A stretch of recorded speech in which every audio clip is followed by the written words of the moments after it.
Hello, everybody. Happy Sunday to you. Welcome to your favorite Sunday sports stream for this weekend. I'm Bobby Munson. Well, I'm always Bobby Munson, but this weekend your hosts are Bobby Munson and the man sitting beside me, all 2/3 of him. It's Mr. Andre C. Andre, how you doing, brother? I'm doing pretty darn well. A little tired this morning, but doing pretty darn well. A little tired, but I think you had good reason. And with that good reason, why don't you let the good folks know what you were up to there yesterday? Oh, yeah. Yesterday I was down in Rundle Park in Edmonton and did the ALS walk. I want to thank everybody, including this man right here, for all the great donations to the to the ALS Society under my team name. Thank you so very much. I appreciate all of you. That donated and those that just shared the link out and everything. Thank you so much. Got it out there to a lot of people, and I really do appreciate it. But yeah, it was a good day. Insane turnout, even though it was raining all day. Like the amount of people there, I think, because I was there, I missed it last year because I just started a new job. But I couldn't make it. But I did it this year, the year before, and yeah, there was a big turnout. This was even bigger. Like it was a lot of people. So yeah. Awesome. Love seeing a turnout like that because you want to see. It means more and more people are doing the things to raise money for ALS. Because I watched it essentially destroy a person, and it's terrible. It's a terrible thing. So if you can help, help. Yeah, exactly. No, it's always good to be able to help when you can. Bass joining us here this morning saying happy Sunday, boys. We are sitting 6 days short of Prairie Pro Wrestling. Couldn't be more excited. Hope you guys are having a good day. Bass, I got your seats all ready there for you, brother, in the spot that you requested. So no worries there. Just a quick reminder to everybody, that is this coming Saturday. All seats are sold out. General admission standing room only is almost at capacity. So do not take your chances. Come into the door, get your tickets in advance, message us on social media in order to be able to secure your tickets to the hottest ticket of the summer, Prairie Pro Wrestling's Redemption, this coming Saturday. And speaking of people at PPW, Papa Smokes is up in the house. Hey. Happy Sunday, Papa Smokes. Hey. How you doing? Bass, that's the best news of my day, Bobby. Thank you. You're welcome, brother. It's all secured. It's all good. You, Bass Jr., and seat number 3 are all good to go there for this coming Sunday. So very happy for you guys there. But yeah, it's again, we are very, very happy with the turnout that we're getting already. Summer shows, I don't know about out in your neck of the woods there, Andre, but here in Saskatoon, especially June has been notoriously kind of a slower time because you have a lot of people like lakes and concerts and all sorts of events, but we've always done enough business that it's worth being open and running, but it wasn't as packed as say some of our other shows throughout the year where everybody's trying to get in and we're turning people away. However, this year, I don't know what's in the water, or has PPW just gotten to that point in time that we are near capacity already before we even get to the day of the show. I mean, I want to believe it's that much excitement and that much buzz here in Saskatoon for PPW that it doesn't matter what time of the year it is, the people show up. Yeah, again, I've noticed in the summers, like it's usually July and August. I find I look at the venues that usually the least turnout, but it's tough, right? It depends. Like the summers are really hard because people are on vacations, people are doing things. So yeah, it's really hard to compete with that. Where June's not, you see a little bit better turnout in June. Because again, kids quite aren't off school yet, so you can't take off for multiple days. You can only take off for the weekend. So it might be like I'm going to be at RCW that same night. So I'll be there. I'll be watching wrestling, and then the following week I'm gonna get to meet Cora Jade, aka Elena Black. It's gonna be pretty goddamn cool, and Ultimo Guerrero. That one I'm really excited for is Ultimo Guerrero. That's fantastic. Yeah, you guys get a lot of people coming through on the tours and everything like that, which is awesome. Like we don't get that. We've had to build a lot of that homegrown talent with a combination of some of the great talents coming out of Alberta as well too. But that's the thing about the PPW fans. They're so excited to see what we put on that you could send out Larry the Cable Guy and they're going to get excited. I mean, that exciting. They're just happy to see people get out in that ring fighting and beating each other up, and it's going to be no different this coming Saturday. We hope that we'll be seeing the return of our champion, Michael Allen Richard Clark, who's been off pretty much touring just about everywhere you can think of right now, kind of thing, but got a lot of eyes from the PPW roster looking his way. You will be able to find out more about that, of course, this coming Thursday when you join myself, Papa Smokes, on Ring Respect Radio. We're going to be breaking down everything going into PPW's redemption, so don't miss that this coming Thursday night at 9:05 p.m. Eastern Time, 7:05 for those of us over in the Prairie provinces. It's going to be a blast, but onwards and upwards, Andre, it's time. Oh, hold on here. Munson might be getting beat up by El Assassino. I think El Assassino, he's got bigger fish to fry. It's all good. He's going to pass right by me, not even have to worry about me. It's, we're Assassino and I, it's a mutual understanding. He'll leave me alone. It's all good. Papa, if he ever gets beat up by Assassino, you need to immediately send me the video. I'm not waiting until it comes out on the PPW YouTube channel. You send me the video immediately. Here's the thing. Papa Smokes and I have decided that in order to boost the content over at the channel there for Prairie Pro Wrestling, is we're going to be bringing something new to the channel instead of every Saturday a wrestling match, because we are getting pretty close to the point where we won't have many wrestling matches to put out every single Saturday. We're going to be doing a little bit of a review show over there. Instead of doing the post-show review on Ring Respect Radio, we're going to be taking that post-show review to a very special Saturday afternoon feature after every single taped event. You're going to be able to hear Papa Smokes and I break it down along with some of the clips from said event added into that as well too. So you will get the opportunity ahead of schedule to see some of the chaos that went down at Prairie Pro Wrestling. You'll do it then. Okay. All right. And I don't know. I want to play the video on. I want to play the video on here for Ed and Mark so they can revel in Assassino beating you up. That's the main thing. That's what we got to do. I don't know what's with all you sick son of a guns wanting to see me get beat up by the Mexican. I don't want it to happen, but Ed and Mark do. I just want. I know they do. The video. I think deep down, Papa Smokes wants to see it happen at this point too. I think the cynical side of him. I mean, we might be brothers in arms. We might be brothers in arms, but I think part of him just kind of like he's itching to get an opportunity to see it and say he told me so, kind of thing. So, but we'll find out what goes down here on June 21st. Make sure that you got your ticket secured to get to that. But onward and upward to this week in sports as we get Mr. STG joining us in the chat. STG, happy Sunday, brother. How you doing? And he says, great job with the walk again, Andre. Thanks, sir. Yes, but I'm going to go to this big topic that I've got centered around this whole thing here this weekend. Andre, I've got it titled Sir David Beckham.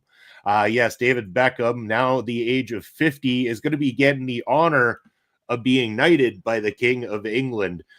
So he will forever now be known as Sir David Beckham moving forward. Once he has been, no. So it's coming up pretty quick here, but he will be known as Sir David Beckham.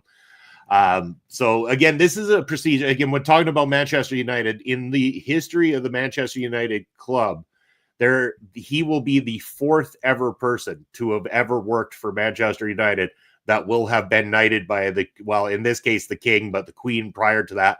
And that would have been Sir Matt Bubsey, Sir Bobby Charlton, and then Sir Alex Ferguson that had that distinction previously. David Beckham now going to get it. And I did say... did you say Sir Bubsey? Sorry. Yes, Sir Matt Busby. Sorry, Busby. Busby. Oh, Busby. Like the video game character, but okay. No, Busby. Busby on this. Still, Sir Busby does not strike fear into the hearts of your enemies.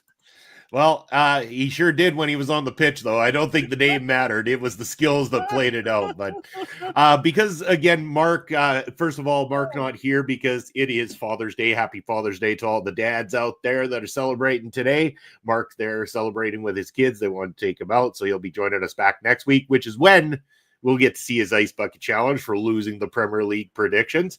But he did make a video here because, again, David Beckham not only, again, means a lot to myself is an English player, is former Manchester United player, but this is the player that got my brother watching Manchester United, which got me watching Manchester United. So this is huge for us, but it's also huge for a lot of people over in England, and Mark included.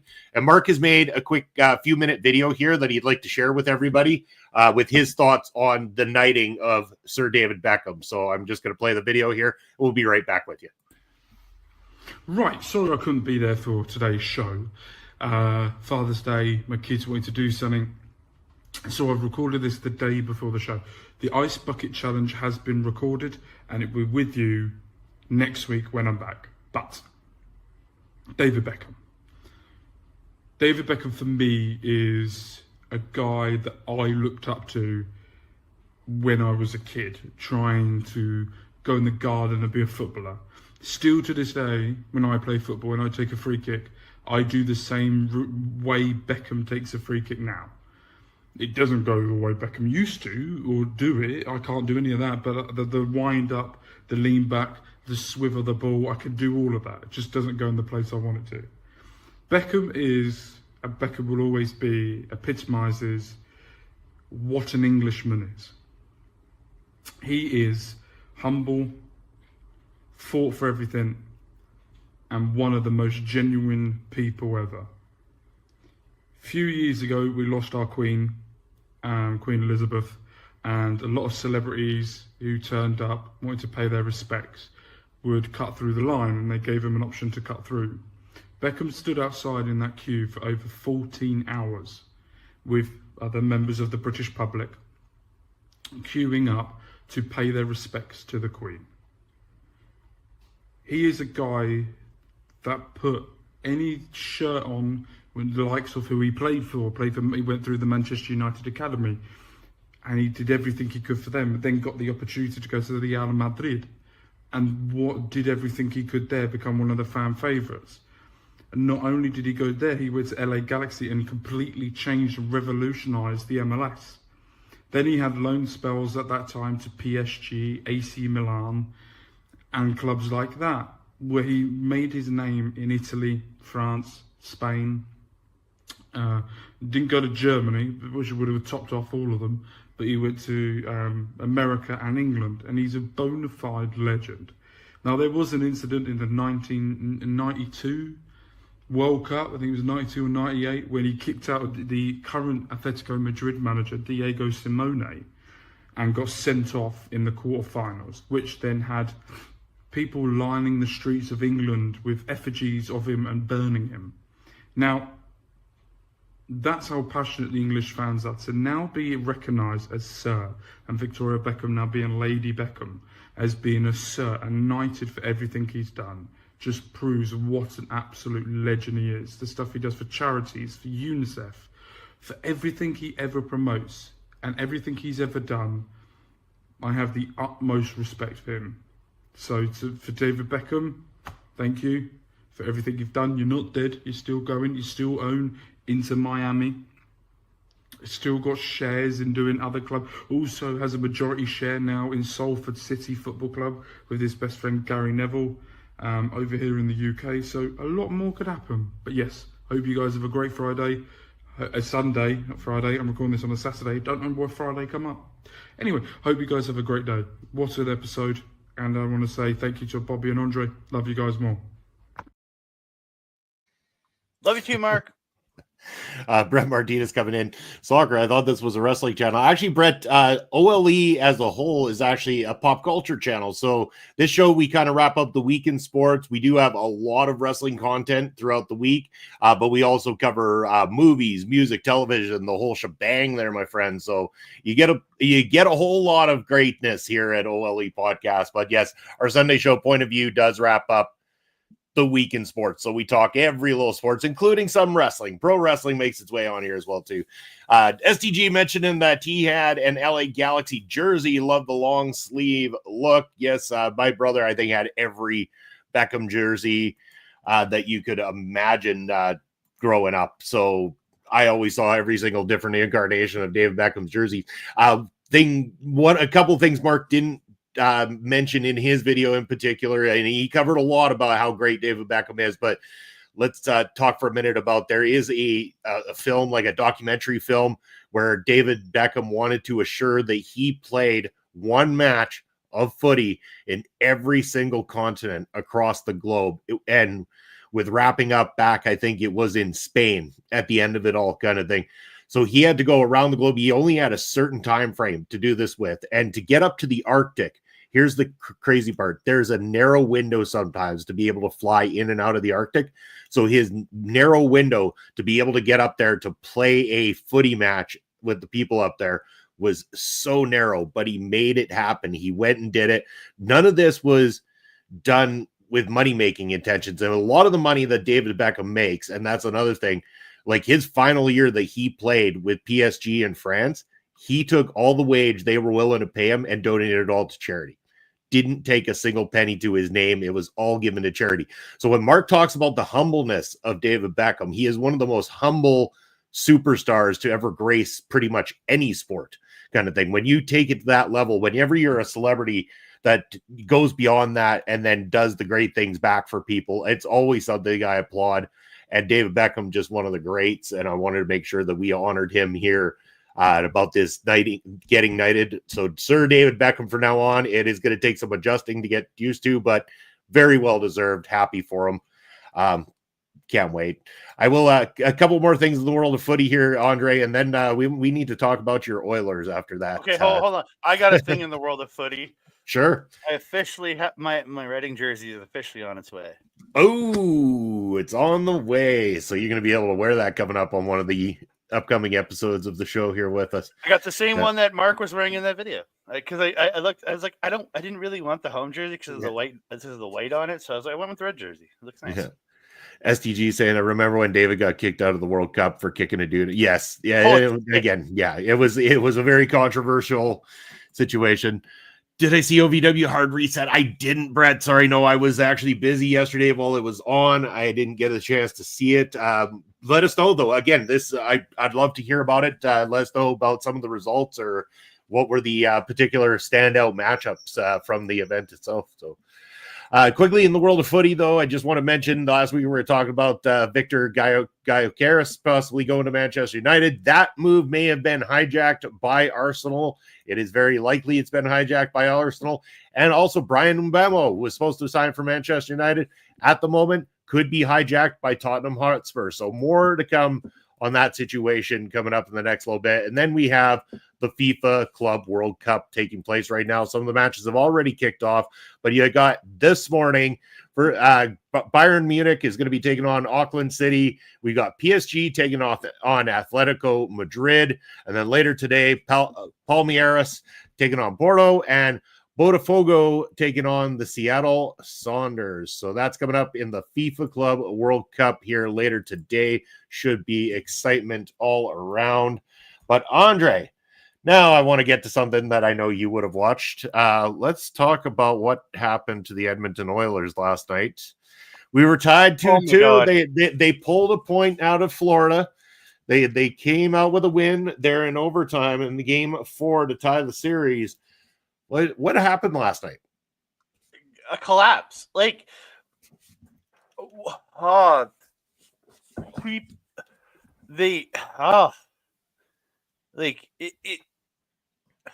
don't know if we know how to explain this. It hurts me that the defense is playing like absolute dog shit. And like, yes, I know a lot of people are gonna get on Skinner and the goaltending and everything. But again, if the defense is doing their job, there's not going to be the amount of opportunities that Florida has been having to score on Stuart Skinner or Calvin Pickard, whoever you put in net. That is the biggest issue this team deals with. It is a phenomenal team. Their goaltending is very, very good. They have great goaltending, great starter, great backup in Skinner and Pickard. It's a great 1-2 combo. Their front end, their forwards are literally 3 complete lines plus a strong 4th line. It's the defense. They have great defenders, but they just can't. Like, once you get in the playoffs, especially in the playoffs, this team's defense seems to just go up and down, up and down, up and down, up and down. It's just there's no consistency in the play. I don't know what it is, and it's just your offense can only do so much. Your goaltending can only do so much if your defense keeps breaking down the way it's broken down in 3 games. That's 3 games of defense breakdown. And being around the goaltending, and your offense isn't producing like it should on top of it, but they're also playing against a very strong defense in Florida. Florida has a throughout goaltending, defense, and their forwards are so strong. And that's where they're not matching up properly. And like I was calling Edmonton in 6. Well, that's out the window. Best they can do is 7. I pray they can get it. They can bring it back. They can get it back here to Edmonton in Game 7. But like it's going to be a goddamn fight to get this thing back to come back to Edmonton for Game 7 because it's just like and if they fail in Florida in Game 6. I think you might be looking at maybe about half a season of Connor McDavid before he's sold off to another team. Because I don't think he resigns with the Edmonton. Because if Edmonton wins the Cup in Game 7, I think Connor McDavid signs an extension this summer. He stays in Edmonton for the long-term future. If they don't, I think he has to start. I think that man starts seriously thinking, where do I need to go to win a championship? Because 2 in a row, getting there and losing, you got to think, hey, where can I go to possibly win a championship? And that sucks for Oilers fans, but it's and that's the scary part. You might lose the greatest hockey player of this generation, and there's no debating that thing. Yeah, best chance is Edmonton unless Florida's Tampa and Texas teams clear cap. I agree, but again, you also have to look at Florida's going to end up in they're losing Brad. They're probably losing Brad Marchand this year. They're going to lose a couple people this year, so they could end up making room for a Connor McDavid. But like the thing is, if you fail 2 times in a row, do you trust your team to try? Do you trust to try and go one more time? And I don't know if he's got a no move clause. I don't know, but if they can move him, and his contract's up at the end of next year, well, you sell him for as much as you can. You sell him to a contending team to get first round picks, to get things like that, to get something in return instead of losing Connor McDavid to just free agency. You know what I mean? There's so much balancing in this. Like winning or losing this cup could make a huge difference for this team. And like I really do hope Edmonton can bring it back to Edmonton for Game 7 and win it at home. I would love to see that because this city would go off. Like I'm pretty sure a couple of my coworkers wouldn't be at work the next morning. Like that's how big that game would be. But it's a tough series, man. Florida is a strong team, and they're really showing how good they freaking are, man. It's crazy. Yeah. So again, we're going back this Tuesday to Florida. If the Oilers can hold out and push a Game 7, then we're talking a Friday night game in Edmonton for Game 7.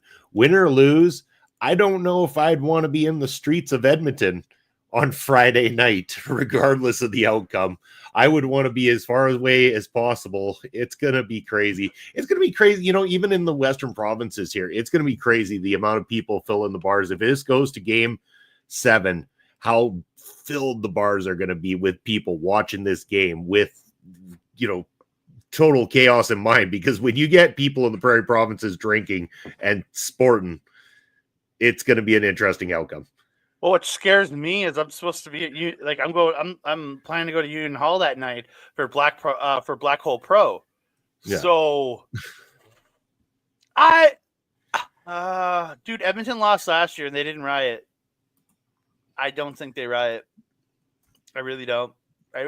Nobody's as stupid as the people of Vancouver. That's the thing. Like this is pretty bold statement. Once again, another city that needs apologizing to it at some point. No, I will never apologize to Vancouver. No, just no, no. Even a being an asshole apology? No. Just fuck Vancouver. And no, STG, we don't want to get political up in here, so we'll avoid the politics of it all and just say that Andre slipped up. But going outside the NHL here, other sports news, the NBA playoffs continue to rage on. The Pacers and the Thunder are now going to be going into game number 5 tomorrow night. The series currently tied at 2 apiece. So best of 7 is still on in the world of NBA. Curious to know, Andre, what is the latest in the world of F1? There's a race in 2.5 hours. Nice. The Canadian Grand Prix in Montreal. It's the Canadian Grand Prix in Montreal is kicking off in 2.5 hours. I can't wait. I'm very much looking forward to that race. We had a week off last week, so no racing last week. But yeah, Canadian Grand Prix this week. I'm looking forward to it. Always a good race. It's nice to not be watching racing at 7 in the morning, or 5 or 6 or 7 in the morning, but be watching it at noon. It's the one positive when other than the Las Vegas Grand Prix, it's a positive that it's like an afternoon race for me on a Sunday. Where although the Vegas Grand Prix is they always do it on Saturday night at like 11 p.m. because it's in Vegas, so they do it once it's cooled down, which I understand. It's the same thing in Qatar. They do the same thing when when they go to super hot places, they usually run those races at night. So, yeah. They sure don't do that in the world of footy. You go to somewhere hot, you're playing in the heat, and I've seen people suffer for it before too. So, but you're running cars around a track. The heat adds another element to that whole entire situation. Well, melting. Too, so. There's tire degradation in there. There, like you in that extreme heat, those tires would just be wearing away way too quickly. So yeah, you got to worry about that. And again, you also have to worry about the speeds that these guys are going at, like multiple 100 kilometers per hour, like multi-100 kilometer per hour. There's a lot of like G-force against you, which creates a lot of heat. So you got to worry about that kind of shit. So yeah, I like that you see them racing at night when you're in Abu Dhabi, when you're in Qatar, when you're in Vegas, where it's super hot. Yeah, in Vegas where it almost doesn't cool off at all ever, kind of thing. But that's what happens when you're out in the desert like that. Something from our neck of the woods here, Andre. The CFL is raging on. Started the opening. Some teams have had one game to open up. Some teams have had a couple of games to open up. Surprisingly, and this again, we never know what to make of this out here. It always can either start well and end poorly. It can start poorly, end well, but the Saskatchewan Roughriders 2-0 to start their season off so far, fought back from being 7-0 down in the first little bit against the Hamilton Ticats yesterday, managing to edge out the win 28-23. This means that so far the Alouettes have picked up 2 wins on the season over in the east side. The Stampeders have picked up 2 wins in their opening games, the Riders with 2. Bombers have picked up a single win. They had basically the bye week or the week off in that opening week. The Elks are off to the typical standard Elks season with 1 loss to their name so far. Lions are 1-1 on the docket so far, but on the other side of the fence, the Ticats, the Argos, and the Red Blacks, the East Division, not doing so hot so far, all with 2 losses apiece. It's all in the West at the moment when it comes to the CFL, which I'm happy to see that. That's fantastic news. It's great to see the West off to a kick-ass start in the CFL this year. All I got to say is go Montreal. Woo! It's just my default to cheer for a Montreal team, but like I refuse to cheer for the Elks. And while there is a team called the Rough Riders, the Elks is the stupidest name in the CFL right now. And there's a team called, and I don't understand the term Red Blacks, but I know that it's a rugby team in Australia, and it's still a better name than the Elks. I can tell you that for sure. Good morning to Bailey Martin joining us in the house. Good morning to you. Happy Sunday. Thanks for joining us at Point of View. But yeah, no, it's fantastic in my mind to see the start of the season. It's funny that you say choosing of all the teams in the East, you're cheering for the Alouettes coming out of Montreal, and they're the only team unbeaten on the east side of the fence right now. Every other Eastern team has been beaten so far. The Western team's looking hot, but hey, I've got Alouette hats in my house, so I'm not jumping on a bandwagon. That team has sucked for so long. Trust me, I've lived in I live in misery when it comes to football, whether it's NFL or CFL. I live in misery most of the time. So last year was a reprieve watching the Commanders do well, but still watching my Cardinals suck out loud last year. But yeah. Well, I know Thursday night we were on stream, and of course Papa Smokes, as soon as we were done, one needed to get going because the Blue Bombers were playing. That's his team. Talk about a team that has done very well for themselves over the last several years, have really kind of bounced back and become one of the most threatening teams in the entire division. Blue Bombers coming out with a big win in their first game too. Do you believe, I strongly believe, but this is a team that just cannot be stopped at the moment. Like, they seem to be making the Grey Cup final just year after year after year, whether or not they take the cup. I mean, they're taking it and then they're getting a crack at it at the same time. So this is a strong ass team right now. Yeah, the Boo Bombers, as I like to call them. Again, a very strong team. You can't deny how good they are. It's just I want to see somebody else win for once. they become like those teams that you just start to get frustrated with because they're there every single time. But it's one of the few things I really like about the CFL. 9 teams, very consolidated, keeps it very simple. And if you're a fan of certain teams, you get to see them a couple times in a year versus having, like, you know what I mean? It gives you replayability. It's a way, kind of like almost the same feeling as the NHL. You get teams multiple times a year. It's kind of nice to see that here. Yeah, no, I agree. But yeah, I'm curious to see how the rest of it. I mean, again, it's early in the season. We don't know what's going to happen through the rest of the year, but I'm sure there's going to be some interesting battles out there going forward for sure. So, yeah, I don't honestly, it's funny. We're at 32 minutes in, and I feel like we've just about talked ourselves out of a show this week already. What else in the world of sports you got there for me, Andre? I'm looking up random sports to see what exists in this world. I don't watch baseball. So I mean, if Mark was here, we'd get him to rattle off about the PGA and golf and stuff like that. But I don't know much about golf outside of my experience of watching Happy Gilmore as a child. So. Can we go back to the footy for a little bit? Let's go back to the footy. Yeah, about this, because this is the one I think you talk best on.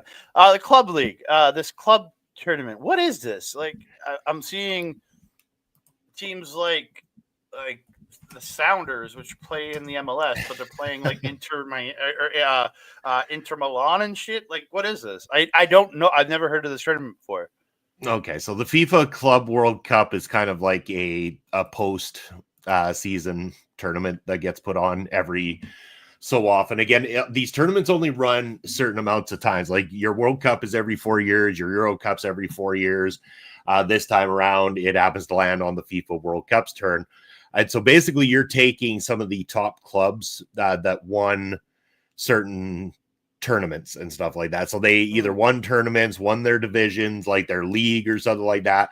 So you're taking those people, those teams that have officially won those big ones from around the globe now, and putting those clubs together. Because normally a World Cup is your international teams, your Canada, US, England, and so forth. This is the actual clubs. So that's why you're seeing the Seattle Sounders in Inter Milan, and you're seeing Porto, and you're seeing all these teams from around the globe, some of which are massive teams. And then you're like, the Seattle Sounders, like, like, what's going on here? But again, when you said Seattle Sounders, I'm like, do you mean the Supersonics? I thought you were talking about old school basketball. And I'm like, wait, they don't exist anymore. And I'm like, what the fuck are the Sounders? And I was looking at them, like, oh, it's like club football thing. Yeah, and again, you've got like teams from over in the Middle East as well too, kind of thing. So it's all the top clubs. Again, it's more favorable to certain ones, clearly, because they are strong, dominant teams in some of the hardest divisions ever. But keeping in mind that there's a lot going on in the world of footy right now too, where some people have chosen not to go play for the club during this time and taken a break instead. because that's the position they hold in the club where they need a certain amount of rest time after the regular season. There's people who haven't gone because in the case of, say, like Victor Gyokeres, who has chosen not to go because he is trying to force a trade. He doesn't even want to be part of his club for Sporting right now. So he is basically in protest of his current position with Sporting and chosen not to play. So you get all these clubs going on, but a lot of them need to do, like, there's a lot going on. Trent Alexander-Arnold going to the La Liga. Yes, he is. He's going to be playing for Real Madrid after leaving Liverpool. So yeah, and then of course you've got, so they did it differently this year because of the Club World Cup being on. They did the transfer window opens technically in June and closes at the end of August for footy. This time around, they opened it and then they closed it just last week temporarily until the end of, or for up until closer to the end of the month here, while the Club World Cup is taking place. And then it will officially be reopened. It doesn't mean that during that time window, teams aren't actively having discussions, meeting with player agents, things like that, but they are technically not allowed to officially assign somebody and make it official and have them come out with the jersey and all that jazz that they like to do when somebody's been signed. But there are active. So the clubs can like keep having their teams during this tournament, right? That's kind of what you're. Yeah, exactly. It's no different. Like, again, like even when the transfer window isn't officially open, so you're in the middle of the season, and one of the teams, like, you know, we really want to secure the signature of this guy, you know, for the upcoming season. They might actively go into conversations. They might place an official bid with that team ahead of schedule, kind of thing. Nothing officially can happen until that transfer window opens, but they can kind of lock it in place ahead of time. They just can't make it official until the window opens itself, kind of thing. So it really kind of makes things interesting. STG, I read that Real paid the fee to sign Arnold. I think it's all set and done. That one is ready to go as soon as things. But I mean, again, do you think that's big? Like, Liverpool have signed Florian Wirtz. Like, Florian Wirtz is going to become the biggest signing in Premier League history in terms of his money making. Not just his money, like, not just the amount they're paying him, but the amount that they're paying to bring him in, which I think is in excess of 150 million euros to get the signing of Florian Wirtz. I hope he works for Liverpool's sake. He works out.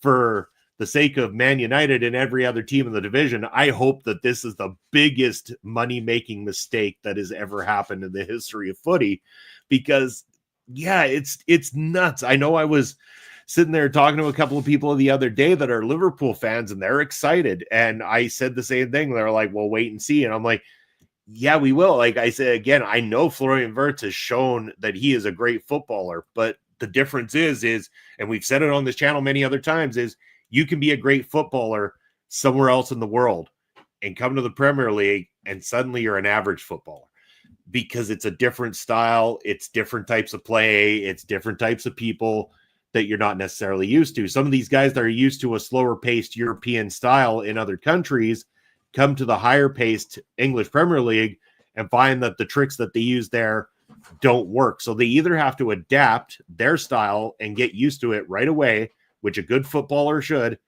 or they get lost in the shuffle. When they get lost in the shuffle, those teams suffer because they take a big hit on the paying of this person, the amount of wage that Florian Wirtz will get going forward. Again, this is another thing. Like, if they ever want to sell him, it's not only going to be hard to try to make back that 150 million euros that they paid for him, it's hard to get a team to take on his wage. And that's where Manchester United's suffering in the market right now. We have players we want to sell, but their weekly wage is so damn high that nobody wants to match it. It's why Chelsea gave us Jadon Sancho back.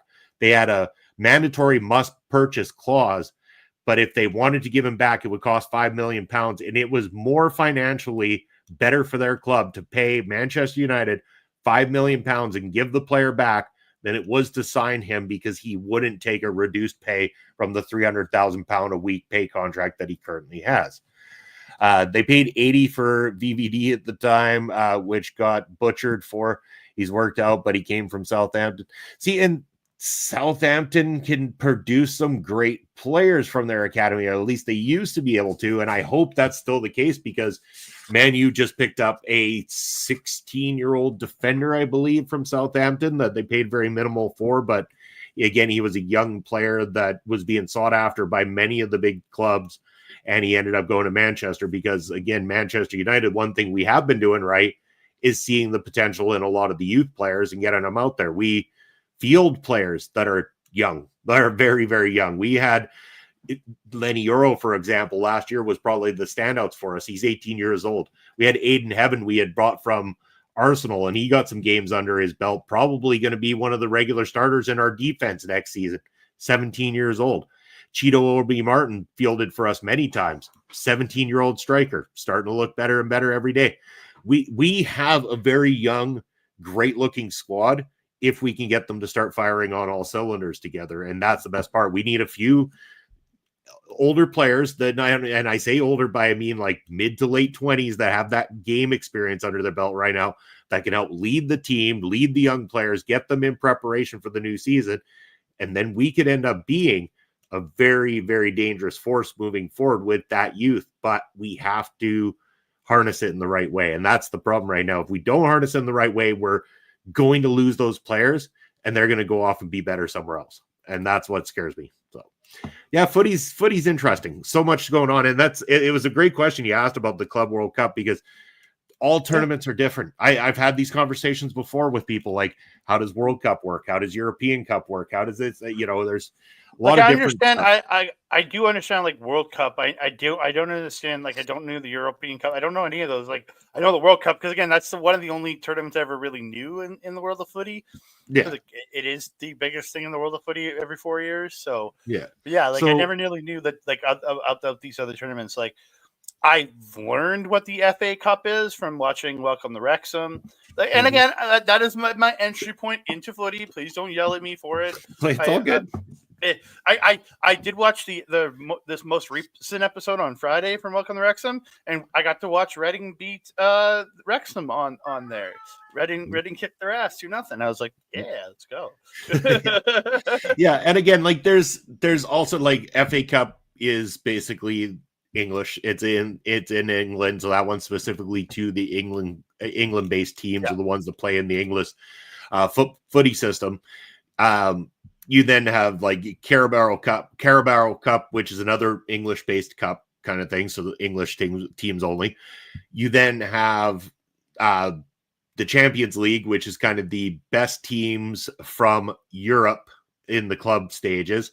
You have the Europa League, which is kind of like the one step down from the Champions League with the same types of clubs, so they get more clubs, chance for opportunity.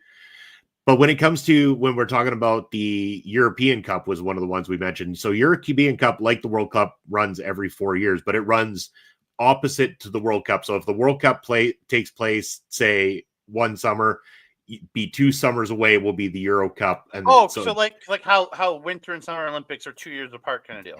That's kind of in the same vein as that, yes. But okay. European Cup is not unlike World Cup, where you're international as well for a European Cup, but European Cup is European clubs only. So and other countries have this too. So over here we have CONCACAF. Yeah, that's our version here of the European Cup, in a sense, kind of thing. So it's your top clubs in that particular continent or area that are playing against each other for those accolades. So yeah, there's a lot of clubs, a lot of divisions, a lot of ups and downs of how you go about it. And of course, it's daunting if you haven't watched it your whole life. If someone was to sit down tomorrow, like, I'm going to choose of all things to start watching footy, that's what I want to watch for now. And you sat down and you tried to listen to a commentator at first explain the different cups and the different things that you can be part of and everything like that, you'd be like, what the fuck did I get myself into? That's why I'm just focusing on Reading and just the English pyramid. That's all I'm going to care. That's all I'm going to focus on as I come into trying. becoming a fan of footy. I'm gonna focus on one thing, and as you guys explain things to me, I'll check out. And you guys tell me what to check out. I'll check out other things, but I'm only gonna let myself really get into the English pyramid right now, and maybe eventually move in, like grow into the rest of it. But right now, it's just the English pyramid. That's it. Yeah, and like STG saying, like it's daunting. It just like he finds with college football, and even with his footy knowledge, it's still daunting. And it's like, yeah, and again, it's every country is different for how the leagues play out and whether or not you go up or down a division and stuff. Like here in North America, you don't go up or down a division, but you play the entire season and then you get playoffs kind of thing, kind of like we do in most of the sports here in North America. But then in England, for example, and a lot of the places in Europe, you have leagues that are below your top level league, and it's usually your your bottom three from your top league will always go down, while your top two from the league below will immediately go up a division, and then you have a mini playoff with 3, 4, 5, and 6 to decide who will get the final spot going up there. You got, like in England, the one you're trying to follow or whatever, you got the Premier League, the Championship, League One, League Two, and then you start getting into the leagues below that where National League North and South. Yeah, and it's a lot more difficult to even try to get through that and explain that, because it's not as simple as top two go through, because you have now a multiple tiered league below. So now it's only certain clubs from those tiers that then have the chance to move into a Division 2. So it's really rare that you ever see somebody move up from there and continuously go up the ladder, especially in the way, and I'll say about Wrexham, that is what Wrexham did. They came from down that low and moved their way up, and then they're playing in the Championship this year. All the best to them. I mean, it's the hardest damn league that they're going to face so far. As much as people say the Premier League is the top, and it is, the Championship is the most difficult league to get yourself out of. Yeah, because like as I've been looking into things. So I've been watching Welcome to Wrexham. That's really got educated me on how the English football system works, like from the promotions and demotions, understanding how how their playoffs work and everything. But I've been reading about the Champions League. Like teams get lost in there and can be there forever. It's like stuck in the middle, right?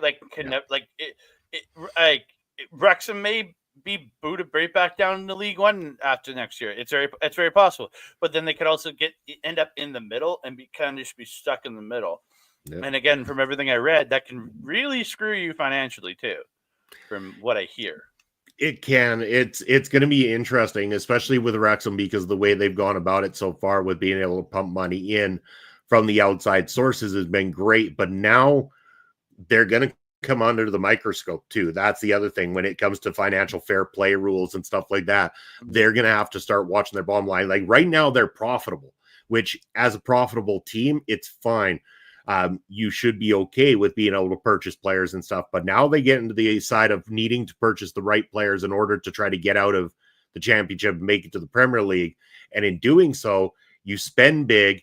If your returns aren't big enough to compensate, you show a loss on the books. Now, if you show a consistent loss over, I think it's 2 or 3 seasons, you now start to get into a zone of having to pinch money and stuff like that, because you have to sell players in order to be able to register other players and all these kind of rules that exist that if you don't follow, you could see yourself starting the next season with a minus 10-point deficit and things that have really crushed some teams in the past because of not following financial fair play. It's why, even though Manchester United's talking a big game right now and they do have a little bit of money to spend, without selling other players, they might not be able to register a whole lot more. They might be able to bring in one other person before they have to sell, kind of thing. And the sell of the player also depends on, it's not just the money you're paying the team to talk to them for getting the contract. It's also the wage that you're offering to said player to register them as well, too. Those all play a factor into whether or not you fall into financial fair play status, where you can then be dinged, fined. You can have a lot of problems on your hand if you were to breach financial fair play at that point in time. Just going to go back.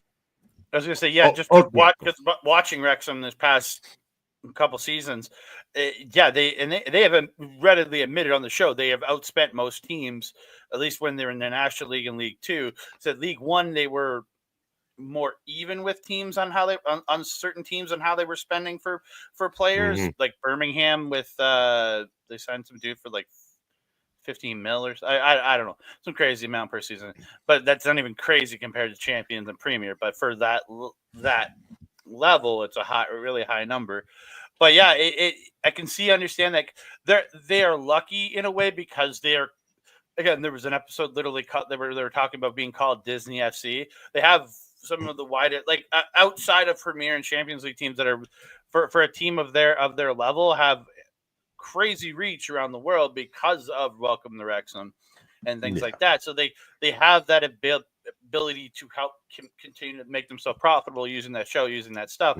But yeah, it's going to be interesting how they perform in the next few years and like how because and even this season they were talking about how they have to restructure a lot of things within the organization in adding more staff and like building training schools and because their system was very much I don't know how this actually works, but they were category 4 for their training school, and they just moved up to category 3 in like what facility like for facilities and things like that. So I was like, but yeah, it's a lot of different.